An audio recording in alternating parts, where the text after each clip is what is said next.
the money bubble. Yes.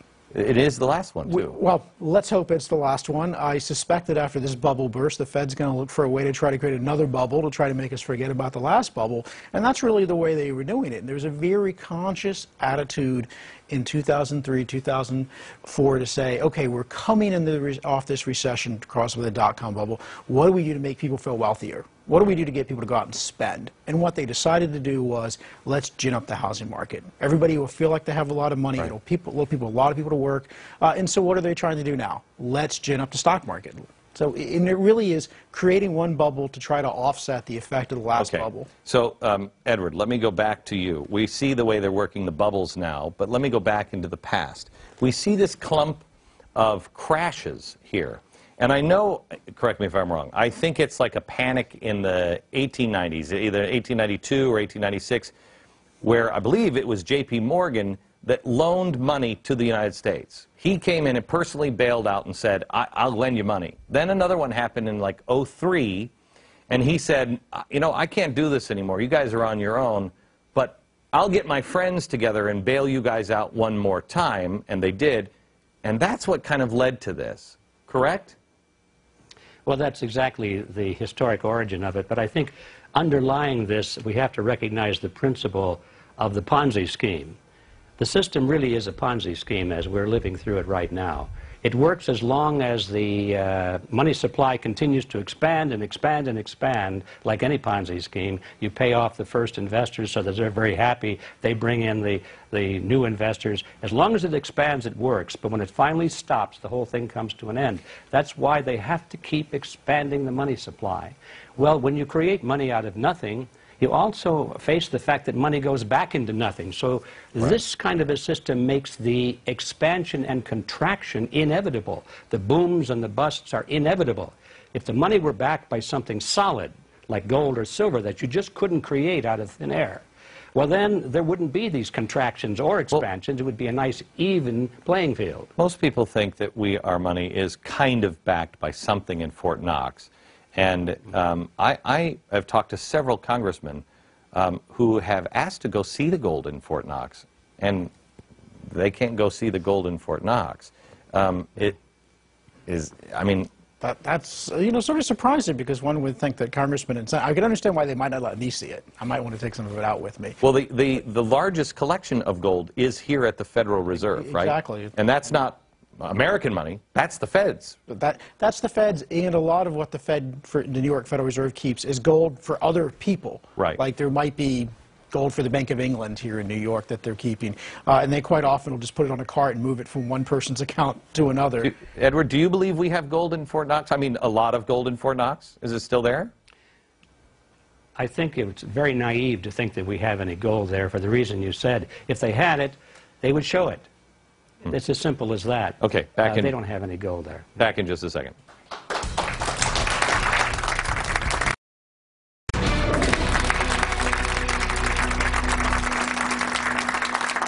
All right, I want to introduce you to our guest, G. Edward Griffin. He is the author of The Creature from Jekyll Island, which is a book you must read. And then Mark Calabria, he is the Director of Financial Regulation Studies at the Cato Institute. Let me go to Edward here for this question. Whenever you go and talk about the Fed, it immediately goes into crazy town talk.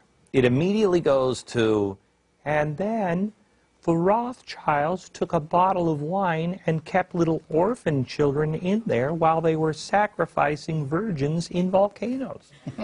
And you hear this crazy stuff when the truth is scary enough. Where does this come from? Or why do people feel compelled to go down into crazy town when just sticking to these facts alone should petrify people? Or do you believe it is? I don't know the answer to that. Well, I don't know the answer to that. I do know that what you say is true, although I find it less and less true. I think in the beginning, when I first began to research this, the reliable information on the Fed was pretty hard to find. So all you really had was this kind of garbage to choose from. A lot of speculation, a lot of theory, a lot of fantasy. But now there's quite a bit of hardcore information out there, and I see that less and less of that is in the way. Do you think, Happy to report that. Do you think, because remember you're talking to the chief conspiracy theorist on planet Earth, I believe I've been dubbed now. Do you believe that this actually kind of works to their advantage? You can just dismiss people. Well, that's crazy. When you say, I want to look at the books of the Fed, I want to know who owns them. Explain to me who is the owner of the Fed, who is issuing all of this debt, who's making all of these decisions or money, and show me your books. They immediately can say, oh, really? Yeah, you don't know who owns this, right? Woohoo. You're like, well, no, that one's a fact. Don't you think it works to their advantage? Either of you have thought of that? I think it very much does. What they're trying to give you the perception is, I mean, it's monetary policy. I mean, we need to have a bunch of PhDs around the table because this is just too complicated for you to understand. Don't worry yourself. Trust us. You know, we'll get it right. We are, you know, we've got the public interest at heart. How frightened were you when you heard Greenspan in an interview say, there's stuff, these CDOs and everything else that I don't even understand? And I'm like, what? Well, that's one of the reasons for the secrecy. They are, I think, scared to death that we will figure out that they don't know what they're doing. And the whole show will be up. We will figure out that they don't know how to run an economy, they don't know how to run monetary policy. Well, I don't think all the secret. No, it's not. They haven't figured out that. They still think they've got us snowed. Edward, when you look at the Fed, any idea who's getting rich? Do they walk away at the end with piles of money? If we all lose, are they still, they're fine? Who's walking away with this? I don't see it that way. I think these people already have about as much money as they could possibly spend. They started off with so much wealth that another mansion, another jet, another yacht doesn't make that much difference. I think what these people are doing, Glenn, is they're taking the leverage of this power, this financial power, and they're converting that into political power. Their vision now is much bigger than just making money. Their vision is really in terms of controlling nations and in controlling society and in controlling the world. We've all heard that famous phrase, the New World Order. They use this phrase over and over again. It's their phrase, and they're really serious about it. They're taking the money and they're buying up political leaders, they're buying up media outlets, they're buying up large organizations, influencing labor unions and so forth. Show me how give me an example of where they're buying up media organizations or labor unions. Well, all right, here's how it works. You know, the human being is a herd animal. We follow in groups. We follow leaders. And so all that anybody needs to do to control a society is to control the leadership of that society through what these people call the power centers. Those are the large organizations, you know, the things that people belong to, and they have leaders and they follow. They respect their leaders. We're talking about political parties, labor unions, church organizations, the obvious things. So they know that if they can dominate just the heads of these organizations, the half of 1% of the population that is in control of the power centers, they've got the masses in line. And so when you look at the tops of these organizations, they're all in line with the Federal Reserve, with the New World Order, and that sort of thing. Okay. Not the membership, but the top. It's the Sololinsky principle of organize the organized.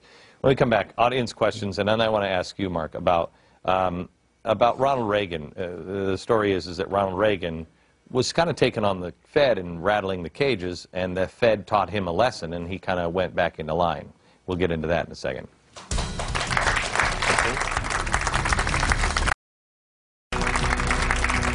We're back now with G. Edward Griffin and Mark Calabria. Edward is the author of A Creature from Jekyll Island. If you haven't read this book, you should. Are you surprised, Edward, on how many people are reading this book now? It's got to, I mean, how long ago did you write this? How long ago? Well, it was published in 1994 was the first year. And I'm totally surprised because it's a big, thick book, as you know. I thought it would be good for a doorstop. But amazingly, people really have taken an interest in it. Yeah, it's got to be flying off the shelves because, I mean this sincerely. I probably have 100 copies of this myself because people come up to me all the time and say, you got to read this book. And I'm like, no, I haven't. And they're like, no, you got to read this book. I'm like, no, I haven't. And so I just take it.